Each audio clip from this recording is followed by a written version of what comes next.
We'll now move on to oral questions put by members to ministers. The time is now 2:53 on the clock, and we will finish at 3:53. The Honourable Leader of the Official Opposition. Thank you, Mr. Speaker. My question is to the Premier. Today, Capital Health has started ramping down their services to Nova Scotians in anticipation of a strike. Real Nova Scotians are now facing actual service cancellations and postponed important medical procedures. In other words, Mr. Speaker, patient care is now already at risk, despite what the Premier says. My question to the Premier, will he tell the House today how he plans to protect patient care starting now? The Honourable Premier. Thank you, Mr. Speaker. Mr. Speaker, as all members of this House would know, and indeed all Nova Scotians know, there are challenges between the employer, which is Capital Health, and NSGEU when it comes to providing nursing services in the capital region. As they would also know that the process is unfolding through the collective bargaining process. We are, like all Nova Scotians watching it, encouraging both sides to get back to the table to ensure that Nova Scotians have the services that they need and want when they want them. The Honourable Leader of the Official Opposition on his first supplementary. Thank you, Mr. Speaker. What Nova Scotians know. The Honourable Leader of the Official Opposition on his first supplementary.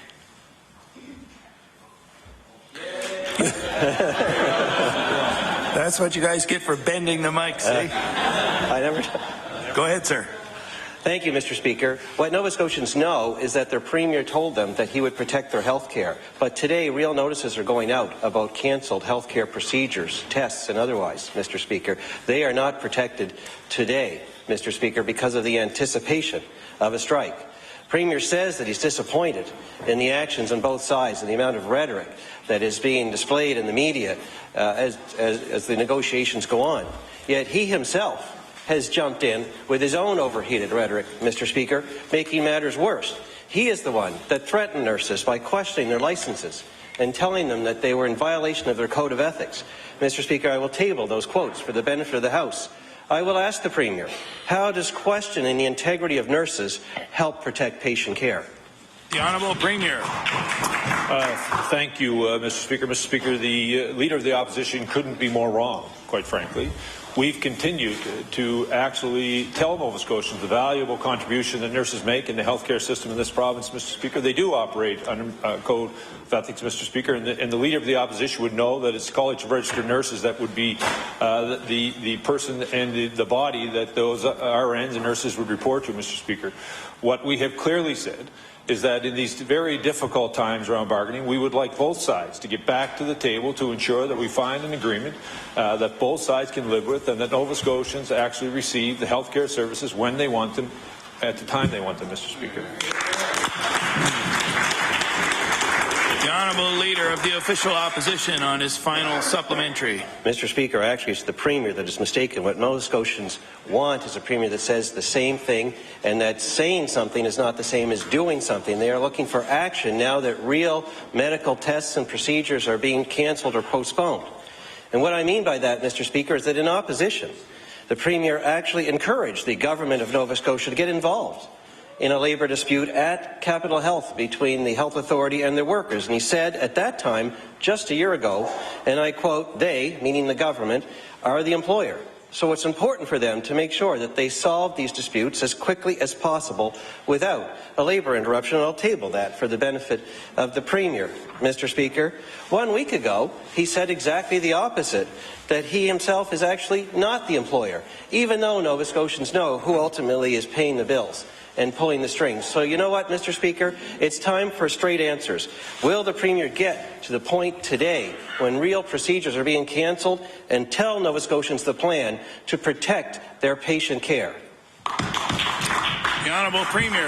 Thank you, Mr. Speaker. Mr. Speaker, as you know, anytime there is this kind of negotiation that's moving very close to what potentially could be a labour disruption, There are lots of anxieties going, not only, Mr. Speaker, through those that are involved in it from a working point of view, but obviously those Nova Scotians who are receiving and looking to receive that services. That's why we've continued to encourage both sides to get back to the table, the employer, which is Capital Health, and the NSGEU, which is the union representing the nurses in the Capital Health. And, Mr. Speaker, I'll go one step further.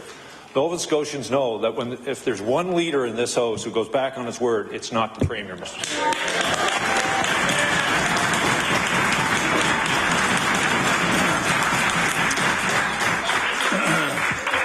The Honourable Leader of the New Democratic Party.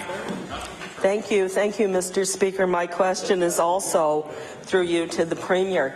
Mr. Speaker, 2,300 registered nurses throughout the Capital District Health Authority will be in a legal strike position on April the 3rd. At the heart of this dispute, Mr. Speaker, is that nurses are regularly working shorthanded. And I'm sure all members of this House are hearing from nurses who are very concerned about patient safety, as well as their own health and safety, Mr. Speaker.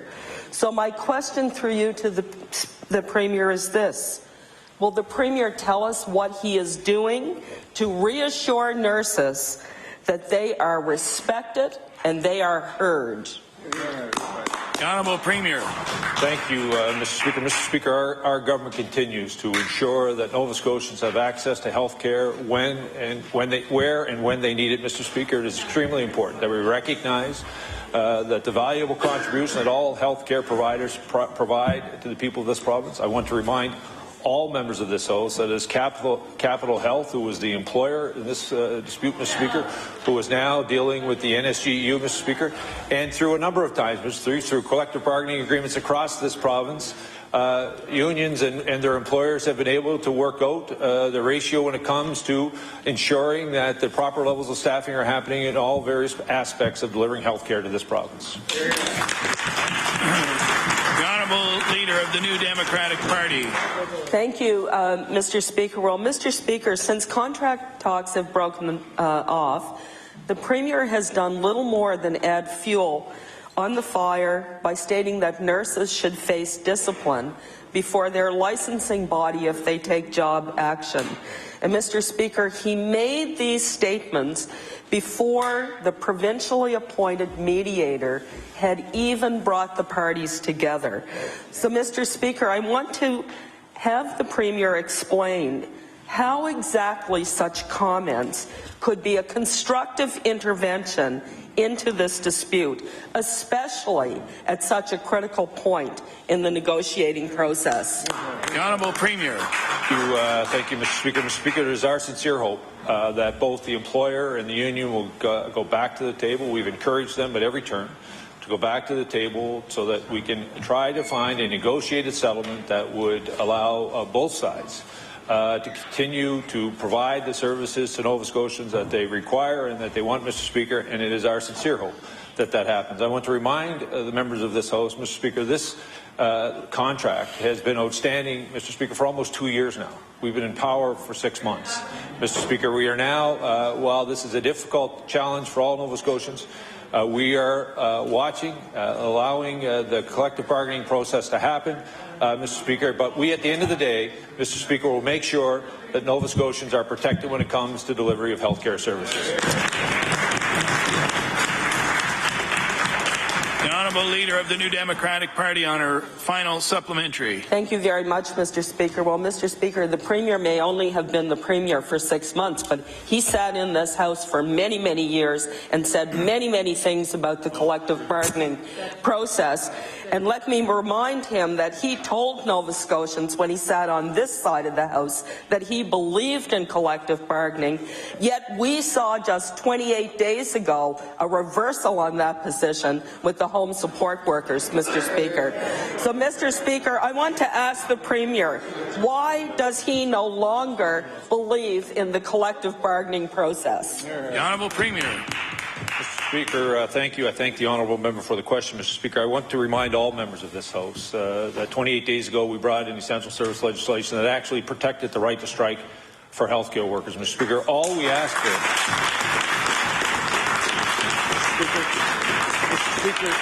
Mr. Speaker, what we asked for was that before job action took place, that we ensured that the essential services of healthcare delivers in this province. But I want to remind the leader of the New Democratic Party that there has been a time in our history when the right to strike was taken away from healthcare workers. It was from paramedics not too long ago, Mr. Speaker, under the New Democratic government of Nova Scotia. So the only party, Mr. Speaker, the only party in this House who's taken away the right to strike in recent history has been the New Democratic Party.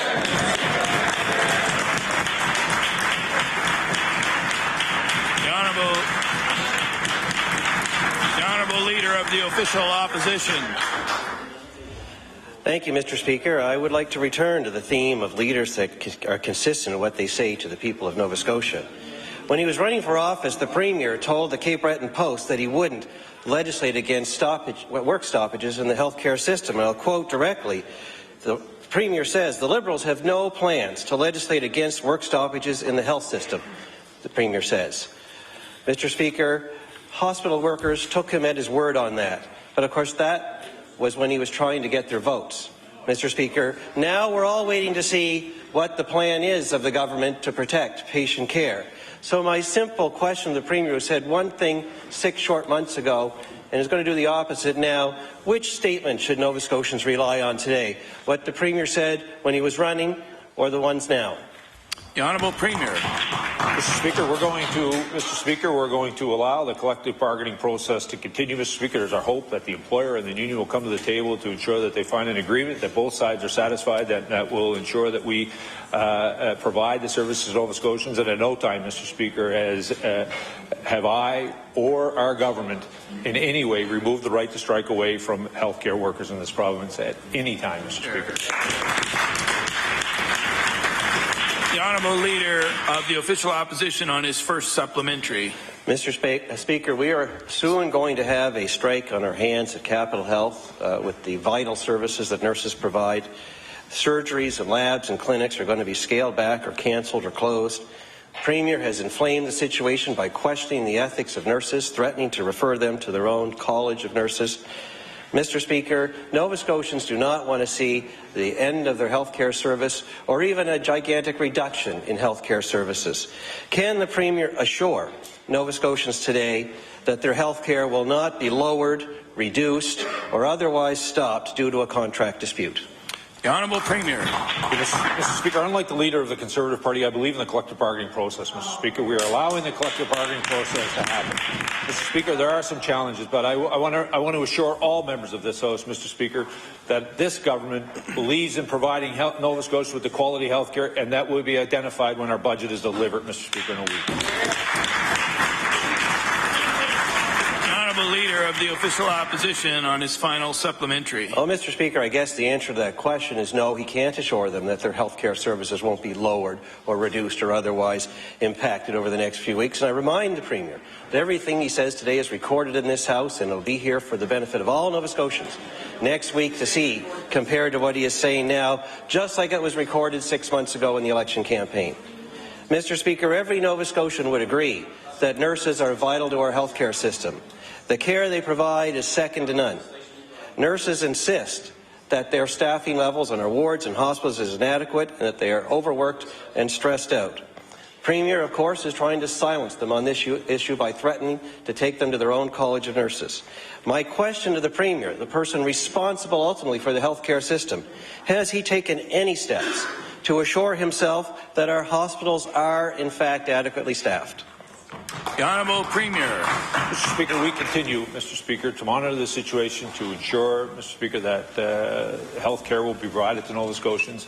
I want to remind the Leader of the Opposition that we are not the employer, Mr. Speaker. It is Capital Health. We cannot refer any nurses, Mr. Speaker, to anything. So he continues to try to find some way to move away from the point that he is against the collective bargaining process, Mr. Speaker. Unfortunately, Mr. Speaker, we believe in the collective bargaining process. We are allowing it to unfold, and we will make sure that Nova Scotians' health care is protected, Mr. Speaker. The Honourable Leader of the Official Opposition.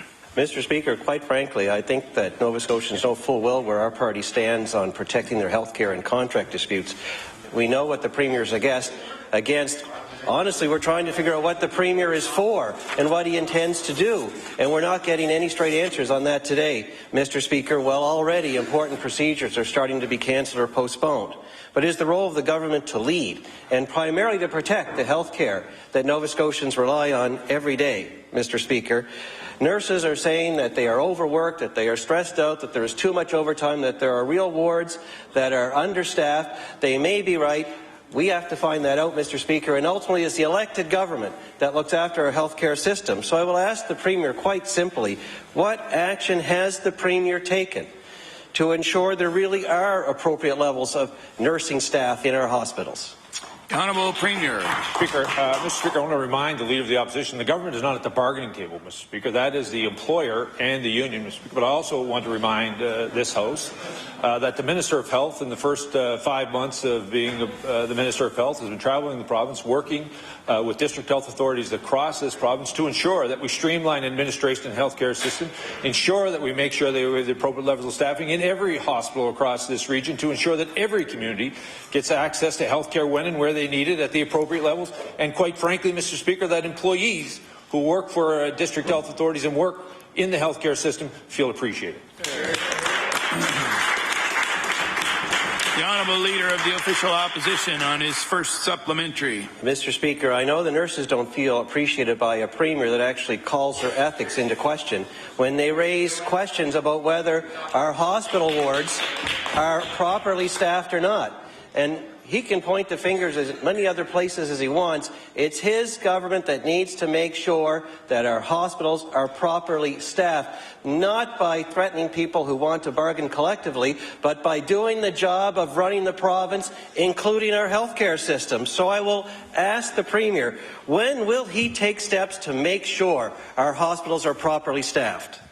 The Honourable Premier. Mr. Speaker, I want to assure through you to the Leader of the Opposition and all Nova Scotians, October 22nd last year, this government started ensuring that not only were health cares properly staffed, but, Mr. Speaker, that the money was being spent on frontline health care and not administration. The Honourable Leader of the Official Opposition on his final supplementary. Well, Mr. Speaker, we're going to see over the next few days how good a job the government does at making sure those health care services are there all of the time and for everybody that needs them. Because today, Capital Health is winding down real health care services to real Nova Scotians. That means everyday people are going without the health care services that they need, and we're here in this House and we're ready to pass something that helps them know without worry that they'll get the care they need. But he doesn't answer the questions about what the plan is. We'll wait all through the weekend and into next week while more and more surgeries and other procedures are cancelled, Mr. Speaker. So I will ask the Premier, why is even a ramp down in our health service acceptable to him? The Honourable Premier. Mr. Speaker, it was indeed the hope of all Nova Scotians, Mr. Speaker, that the collective bargaining process would have worked by now and allowed that that we would have had a settlement that both sides would be happy with, to allow the continue. But, Mr. Speaker, when the collective bargaining process, you end up reaching the point where both union and employer find it difficult at times. They move away from conversation. It's our hope that they get back to the table so that they can make sure, Mr. Speaker, that the strike will be averted and that Nova Scotians will continue to receive the health care services that they want. The Honourable Leader of the New Democratic Party. Thank you, Mr. Speaker. Mr. Speaker, it's just been 5 months since this party formed the government, and Nova Scotia is already facing its second health care strike. Back in 2007, when the Premier sat on the opposition benches, he wrote an opinion piece in which he said, and I quote, "The collective bargaining process is working in Nova Scotia. Our health care workers want to be on the job, not the picket line." Mr. Speaker, I'll table a copy of that opinion piece. My question for the Premier, Mr. Speaker, is this. Why under his government are health care workers suddenly having to go on the picket line? The Honourable Premier. Mr. Speaker, I still believe, Mr. Speaker, that the collective bargaining process is the right way to solve the issues that are being faced between the union and their employer in the healthcare sector, Mr. Speaker. We're allowing that process to unfold, Mr. Speaker, and the reason, quite frankly, that we've had two challenges come up is because the previous government ignored them, Mr. Speaker, for almost 2 years. The Honourable Leader of the New Democratic Party on her first supplementary.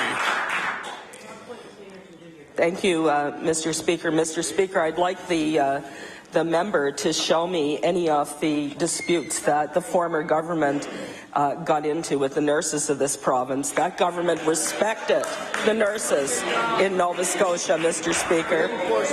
Mr. Speaker, in 2007... Order, please. The Honourable Leader of the New Democratic Party has the floor. I think I hit a nerve over there, Mr. Speaker. Mr. Speaker, in 2007, the Premier said, and I quote, in the same opinion piece, our healthcare system has not been plagued with strikes or work stoppages.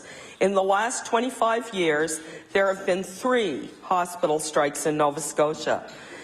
Today, that's 32 years, and there have been 3. So my question for the Premier, is a plague of chaos in the healthcare system what we can expect under your government? The Honourable Premier. No, Mr. Speaker. Mr. Speaker, no. Mr. Speaker, when I wrote that opinion piece in 2007, I had no idea that Nova Scotians would have a government that would neglect healthcare bargaining for 4 years like happened under the previous government.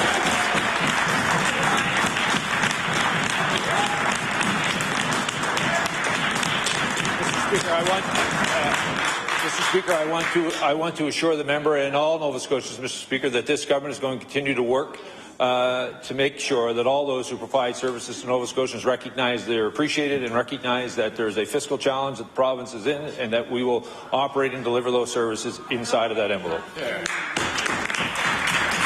Honourable Leader of the New Democratic Party on her final supplementary. Thank you, Mr. Speaker. Mr. Speaker, I have one final quote from the Premier's 2007 opinion piece, and I'd like to quote this. He said, "Many of the province's healthcare workers are on the front line every day.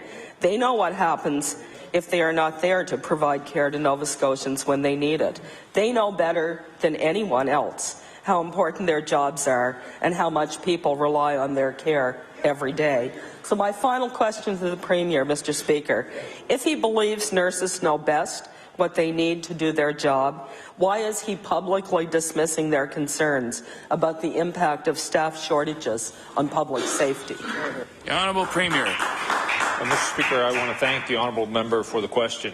There is absolutely no question, Mr. Speaker, that nurses and all healthcare providers provide invaluable service to Nova Scotians. It is our job as government to ensure that that service will be there, but we need to allow the collective bargaining process to happen. As an employer, Mr. Speaker, is working with the union, Mr. Speaker, and I want to assure all members of this House that we have heard from nurses, Mr. Speaker, who want to continue to work. They want to ensure that the service is there for Nova Scotians, and we hope, Mr. Speaker, that their union and their employer can come together to ensure that all of those get an opportunity to continue to deliver the great quality of service they have been to Nova Scotians. The Honourable Member for Pictou East. Thank you, Mr. Speaker. My question today is for the Minister of Finance. We learned this week that the Minister will table her budget on April 3rd. April 3rd is shaping up to be a terrible day for Nova Scotians. Sadly, we learned that this Liberal budget will not be balanced and that our debt will continue to increase. Well, in opposition, in 2008, the leader of the Liberal Party said, "Until we conquer our own debt, we will continue to be slaves to it, as well as our children and their children." And I agree with that statement. I'm sure most members of this House do as well. So my question today for the Minister of Finance is, why has the Minister chosen to allow Nova Scotians to continue to be slaves to debt rather than take bold action to conquer it? The Honourable Minister of Finance. Thank you very much, Mr. Speaker, and I do appreciate the question from the honourable member. Again, the member doesn't know yet what's in our budget for next week, but I have signalled there'll be a deficit, absolutely, and I think it's important for all members of the House to realize exactly how much our revenues have been hit, which I told the Chamber of Commerce this week, and how deeply we have to work hard to grow the economy. That's the best answer for us to get out of this situation, and in the meantime, we have critical services that have to be delivered. The honourable member for Pictou East on his first supplementary. Thank you, Mr. Speaker, and I thank the Minister for her answer.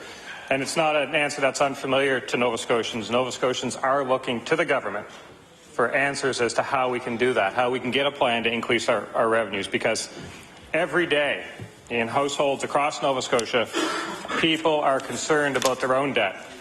People are losing sleep about the amount of their debt. So my question today is, if Nova Scotians are concerned about debt, why doesn't this government seem to be concerned about it? Honourable Minister of Finance. Thank you, Mr. Speaker. And in answer to that, absolutely, I think all members of the House are concerned about the level of debt that we carry. In the last 4 years, the debt had risen by $1.5 billion, and that's certainly something that we would like to see slow down and stop and eventually be reversed. But that isn't something you can do in a time when there's not enough revenue to balance the books at this moment. So it's really a question of how we move forward, and with the help of all Nova Scotians. It isn't government's job alone to build the economy. We have to set the stage and work with the Nova Scotians. Thank you. The honourable member for Pictou East on his final supplementary. Thank you, Mr. Speaker, and I thank the Minister for her answer, and I agree. It is the job of government to create an environment where business has a chance to be successful. And Nova Scotians are making sacrifices every day. Every day they decide what they can afford and what they can't afford. Mr. Speaker, the problem with debt is you have to service it. And our debt costs are impeding the government's ability to make the lives of Nova Scotians better. Our debt service costs today are the third highest expenditure of the government. Nearly $900 million to service our debt. That's $900 million that will not go to services. $900 million that will not go to tax relief. $900 million that will not go to our health care services or education system. It will go towards our debt. And we need to start today finding an answer to bring this debt down. So my question for the Minister today is, why should Nova Scotians accept another year without leadership and a budget that will continue to enslave Nova Scotians to increasing debt and higher debt service costs? The Honourable Minister of Finance. I get up too fast. Thank you, Mr. Speaker. And I think that the member opposite has done a good job explaining the scope of the debt. The impact that it has on our annual budget is significant, and the cost really is a burden for all Nova Scotians and all of us who seek services and know that the money is going elsewhere. But that is a debt that has grown over many, many years, Mr. Speaker. A great deal of it grew during the years of the Tory government in the 1980s, a huge increase. And Mr. Speaker, it's grown over a long time, and it's not something that you can immediately turn around. So I think we have to look to the future to grow our economy, to seize a lot of the opportunities that we have in different sectors, and to really build up our business community, again, through creating the right environment in order to get the money that we need to start working on this big issue. Thank you. The honourable member for Cape Breton Centre.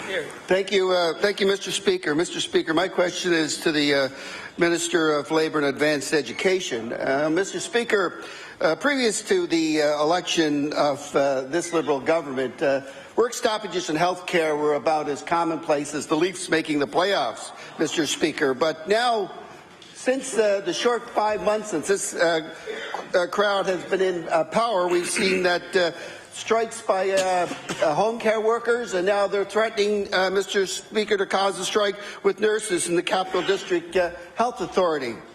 So, Mr. Speaker, I want to ask the Minister now that just a month ago they gave around $100,000 to a has-been Liberal cabinet minister from Ontario to tell the Minister of Finance how to run the taxes of the province of Nova Scotia. So I want to ask, are they contemplating the same, getting an outside Liberal hack to help them understand labour relations in Nova Scotia? The Honourable Minister of Labour. Mr. Speaker, I do believe hack is probably unparliamentary, so the member may wish to withdraw that particular remark for a start. But that's the Speaker's ruling. I would note, Mr. Speaker, that the person to whom he is referring is a respected woman parliamentarian, and I realize that the folks over there sometimes have difficulty with strong women, but I would note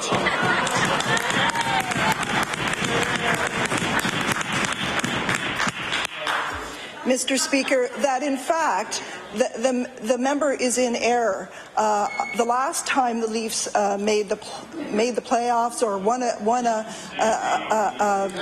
championship, it would have been in 1967, and in fact they had a strike last year in the healthcare system. Thank you.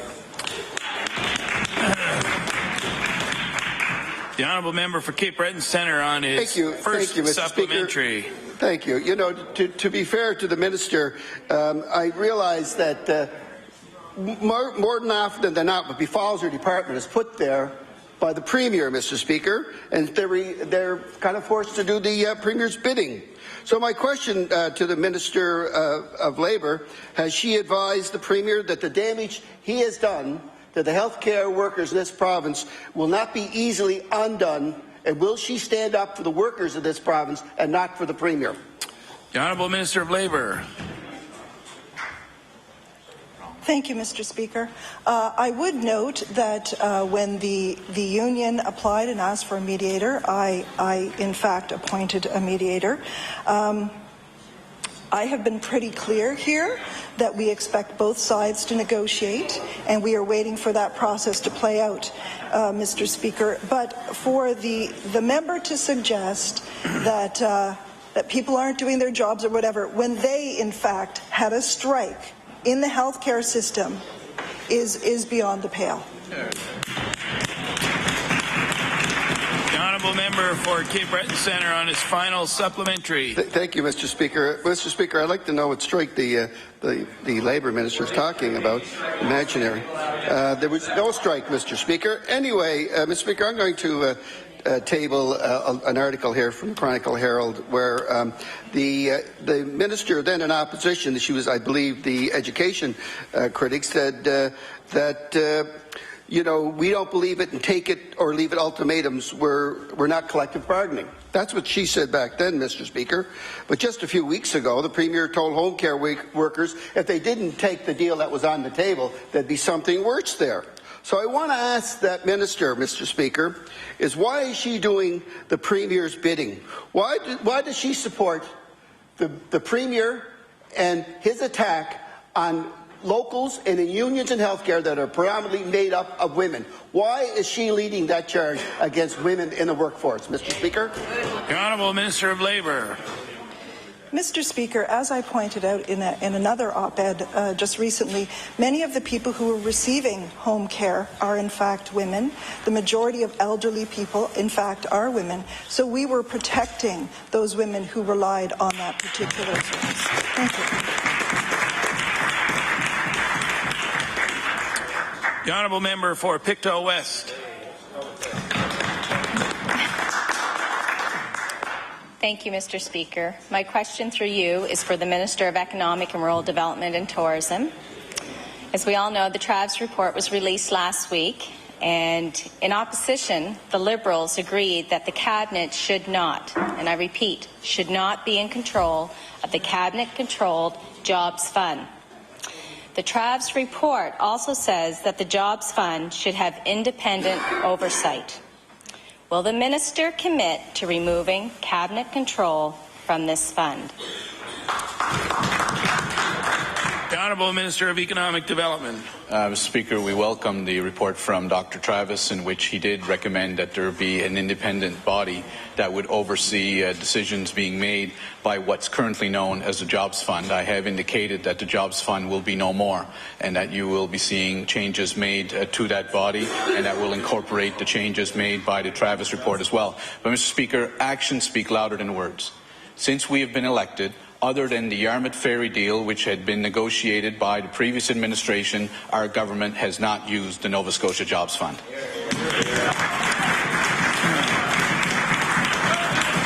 Honourable Member for Pictou West on her first supplementary. Thank you, Mr. Speaker, and thank you, Minister, for your informative answer. We all know that's decades that we've practiced corporate handouts, and we know that it clearly doesn't work. We don't need a second NSBI or another layer of bureaucracy, to hold up important economic investments. And I'm just wondering, when will we get on with the game changers that this province needs and you show real leadership in taking those bold changes? The Honourable Minister of Economic Development. Mr. Speaker, she'd understand. Obviously, Mr. Speaker, as soon as we did come into office, we initiated a number of changes, number of reviews. We asked Dr. Travis to review the tools being used in economic development. We as well undertook a review of venture capital to see whether that was being used as well as it should be used to the benefit of this province. So we just received a report a week ago. We are working through that right now. As indicated, changes are coming to the Jobs Fund, and we're certainly looking forward to implementing Dr. Travis's recommendations. In fact, a lot of that work is currently already underway, and a number of initiatives have already been implemented, and I'll certainly be announcing more in the days and weeks to come. The Honourable Member for Pictou West on her final supplementary. Thank you, Mr. Speaker. The Liberal Party ran an election based on a promise and a message that there would be no more public money for big companies. In opposition, the Premier said the following about the Cabinet-controlled fund. This is nothing more than a sham. Government should be embarrassed to stand up and suggest that this is rebranding, that this is about trying to be optimistic about the future. This is nothing more than keeping the old fund available to this Cabinet. If they really want to try something different, maybe they would have moved the investment arm out of the government to an arm's length, the business arm. My question is this a case of the Liberal Party saying one thing before the election and another after, or will the Minister promise to move the investment arm out of government? The Honourable Minister of Economic Development. Mr. Speaker, sometimes it's a disadvantage to having been around this legislature a long time, but other times it becomes useful, because I remember the 1999 election campaign. In fact, I believe the Leader of the Opposition may be able to assist the member, because I believe he may have worked on the platform at that time for the John Ham government, which promised that if elected, it would not use the Industrial Expansion Fund and there'd be no more handout to business. Now, that lasted about 6 months, Mr. Speaker, before Premier Ham brought back the Industrial Expansion Fund. Now, I have to say, in his defence, he was an amateur at the use of that fund than the last government that used $800 million of taxpayers' money through that fund with little to no oversight. Mr. Speaker,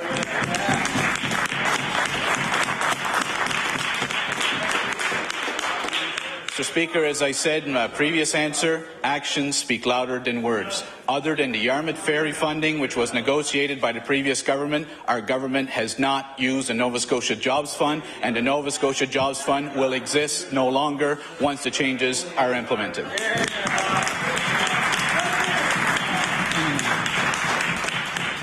The Honourable Member for Sackville-Cobequid. Thank you, Mr. Speaker. My question today is through you to the Minister of Health. Every day in our province, nurses are providing care to Nova Scotians when they need it the most. It's a hard job, Mr. Speaker. It's a frustrating job, and at times it can be a thankless job.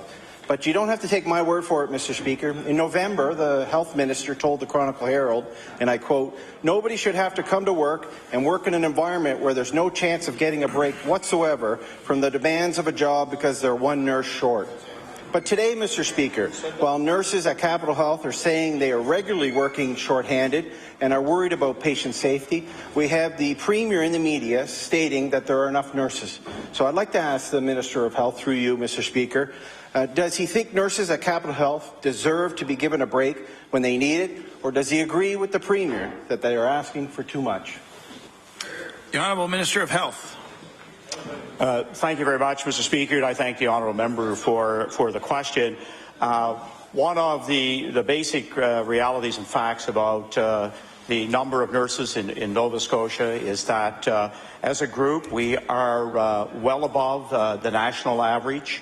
On a given floor, a given unit, we can have, in fact, a call-in very late, before a shift. And there may be times, in fact, when staff is down a little bit. But overall, we don't hear of major complaints about lack of staffing to handle, especially at the QE2, the highest levels of tertiary care. Those patients are getting outstanding care from the nurses at the QE2. The Honourable Member for Sackville-Cobequid on his first supplementary. Thank you, Mr. Speaker. But I'm hearing from nurses quite often over the last number of months, and what the Minister is describing is not what I'm hearing from those nurses. On February 6th of this year, the Minister wrote in the column of the Kings County Register, and I quote, "As Minister of Health, it's my job to improve the health of all citizens. To do this, we need a population that looks after its own health. One of those ways the public could look after its own health," the Minister said, "was by listening to nurses, prescribing daily exercise." So my question through you, Speaker, to the Minister of Health is simple. If he thinks it's crucial for our healthcare system, for Nova Scotians to listen to nurses, why is his government refusing to do the same? The Honourable Minister of Health. Well, thank you very much, Mr. Speaker, and through to the honourable member. We first of all have the highest regard for nurses right across Nova Scotia. We listen to them. At the present time, there's a very challenging, very difficult labour dispute between their employer and the Nova Scotia Government Employees Union. And on a day-to-day basis, the work that our nurses do in our hospitals, in public health, in nursing homes, in all those areas, we will continue to listen to what they need in the profession. We know that we're fortunate to have 3 outstanding nursing training institutions in the province, and daily their work as a result of that great training goes into practice to provide high-quality care for Nova Scotians right across the province. The Honourable Member for Sackville-Cobequid on his final supplementary. Thank you, Mr. Speaker. And I don't think the Minister came close to answer my question, but that's okay. I think that's his role. I was there at one point in time, so I completely understand. In the same article from February 6th, Mr. Speaker, which I tabled, the Minister also said, and I quote, "Imagine if healthcare works like banks." End quote, Mr. Speaker. So my question to the Minister, is he going to continue to running his department like a bank, placing dollars and cents ahead of patients' safety and nurses' collective bargaining right, or is he going to start doing his job, which he says is to improve the health care of all citizens of our province? The Honourable Minister of Health. Thank you very much, Mr. Speaker, and I think the first months have gone well as I've gotten to know the system from one end of the province to the other. I think you'll see that our budget for health this year will speak volumes in terms of wanting to improve the system, reduce wait times, and make sure that our nurses and all employees in the healthcare system are adequately compensated, and that regard for their work, in fact, will be seen as we put on the table what I consider to be a responsible and a responsive call to making sure there are dollars for Nova Scotians to get the care they well deserve.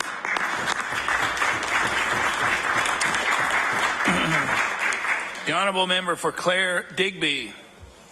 Thank you, Mr. Speaker. Mr. Speaker, I have a question for Minister Colwell, Minister of Fisheries and Agriculture. This question's response to it. Order.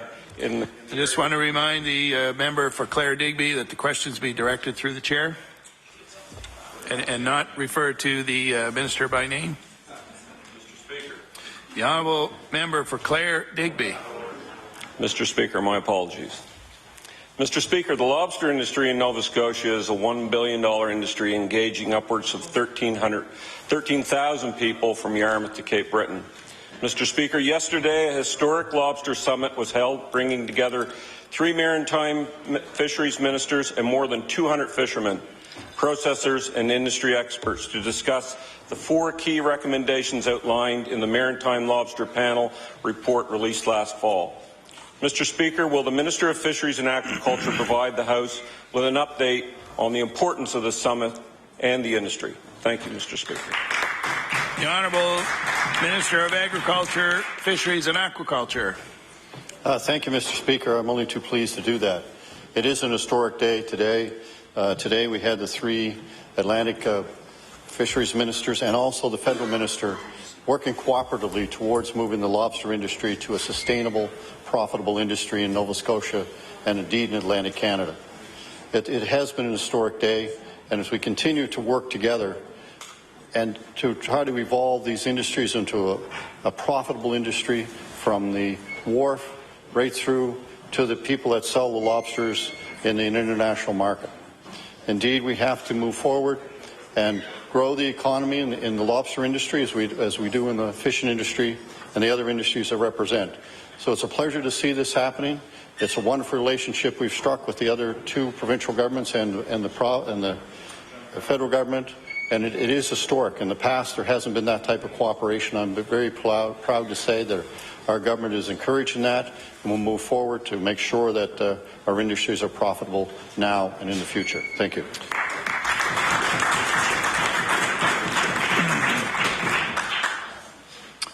The honourable member for Kings North. Mr. Speaker, my question is for the Minister of Fisheries and Aquaculture.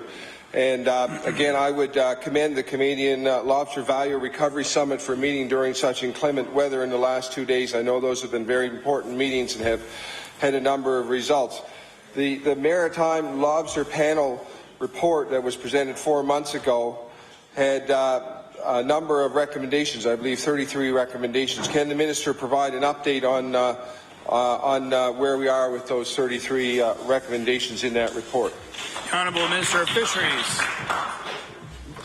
Thank you very much. It would take a lot longer than we have today and tomorrow and next week to answer all those 33 requirements. But we are making progress in the industry. We are moving forward.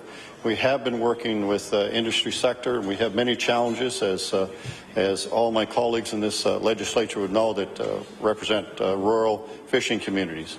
We are making progress.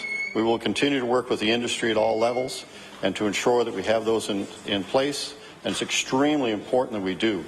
This is the most important employer in the whole province, the fishing industry, and a lot of people don't realize that. We've exceeded $1 billion in export sales this year alone, and we employ roughly 13,500 people directly, but over 22,000 people in the province, by far the largest employer in the province. The honourable member for Kings North on his first supplementary. Mr. Speaker, I would like to thank the Minister of Fisheries and Aquaculture for that answer. Mr. Speaker, there are 7 recommendations in that are due within the first 6 months of 2014, and one of those is that the government immediately begin to work necessary to ensure proper legislation is prepared and ready when the industry decides to proceed with the approach. My question to the Minister is, will the Minister be tabling legislation in this session to support the changes the industry wants to make? Honourable Minister of Fisheries. We will not be presenting legislation this session of the legislature around that issue. Fortunately, we do not have to do that. We can do it by regulation.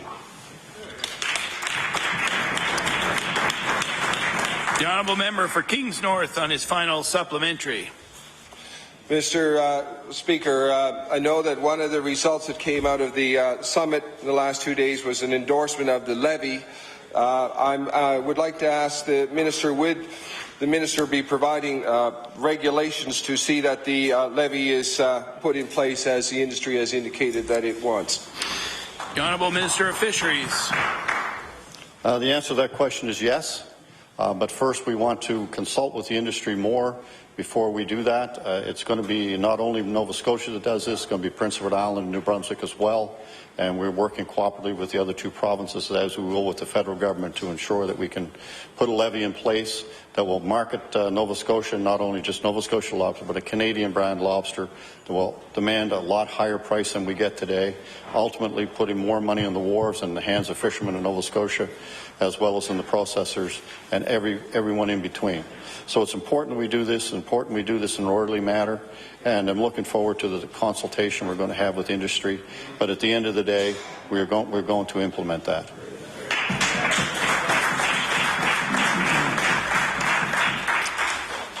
The honourable member for Pictou Centre. Thank you, Mr. Speaker. Mr. Speaker, my question is through you to the Minister of Service, Nova Scotia Municipal Relations. One of the goals of the Ivany Commission was to reform municipal government and regional service structures.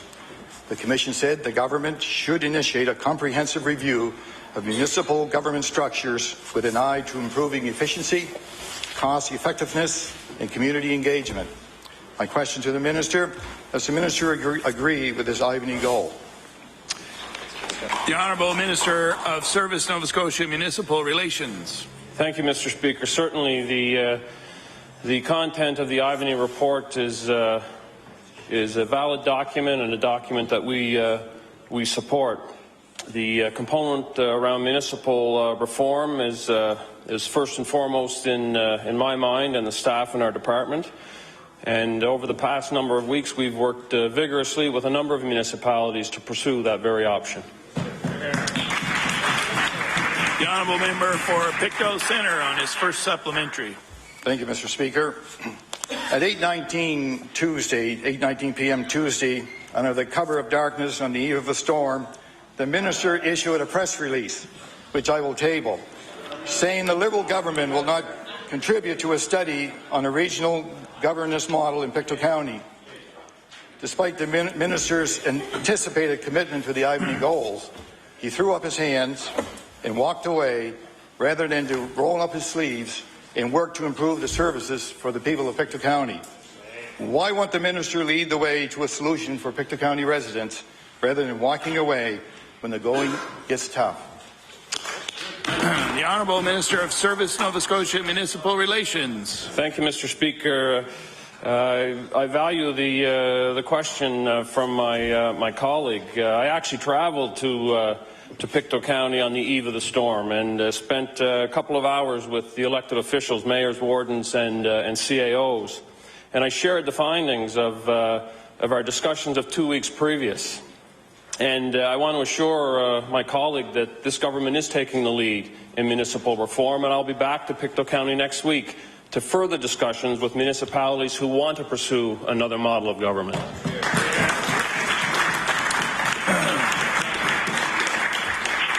The honourable member for Pictou Centre on his final supplementary. Thank you, Mr. Speaker. Mr. Speaker, the mayor of the town of Pictou estimates that the town has the economic resources to survive 3 to 5 years.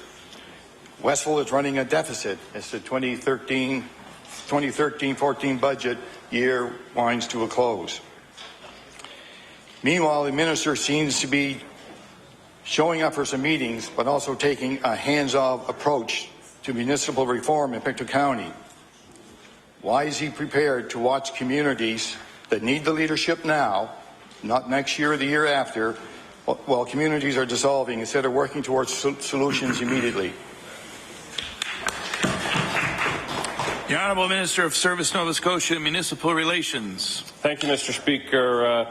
Actually, that's exactly what this government is doing, and we continue through our travels to engage our municipal colleagues and to openly discuss and support their initiatives. We'll continue to do that, and as I said, we'll be back in Pictou County next week. The Honourable Leader of the New Democratic Party. Thank you very much, Mr. Speaker. Mr. Speaker, my question through you is to the Minister of Finance. Mr. Speaker, under the previous government, the practice of March Madness or unplanned year-end spending was abolished. As a former Minister of Finance was fond of saying, Mr. Speaker, a penny saved should be a penny saved. My question for the Minister of Finance. Sorry, Mr. Speaker, I thought the Minister of Natural Resources had a question he wanted to ask. Did he? Order, please. Order, please. Please proceed with your question.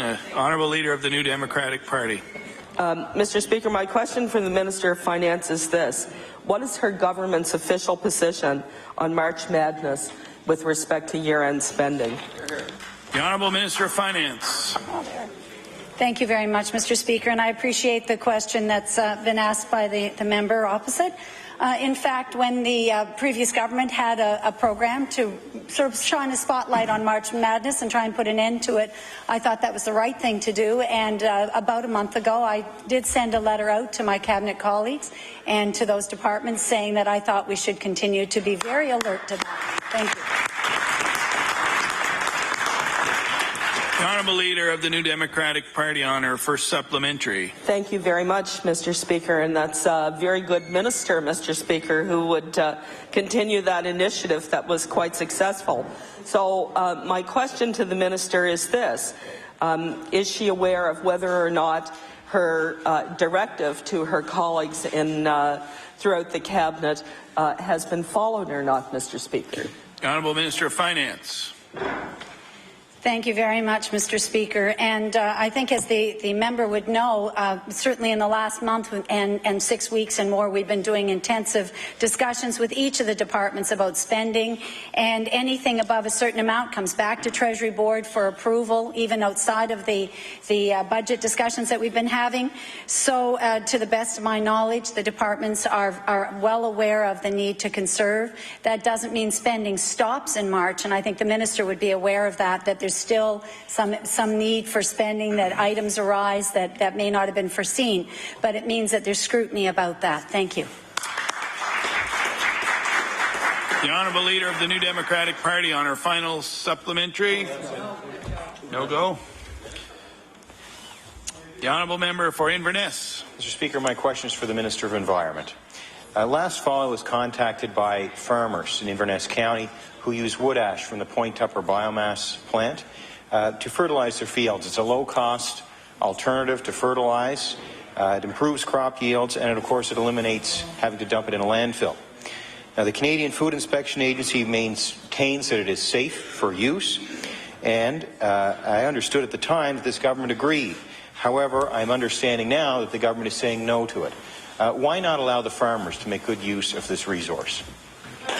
The Honourable Minister of the Environment. I do recall the scenario that played out in the fall with respect to the wood ash, Mr. Speaker. What actually did take place is that there were some changes in the regulatory body in terms that are governing the components that make up that wood ash.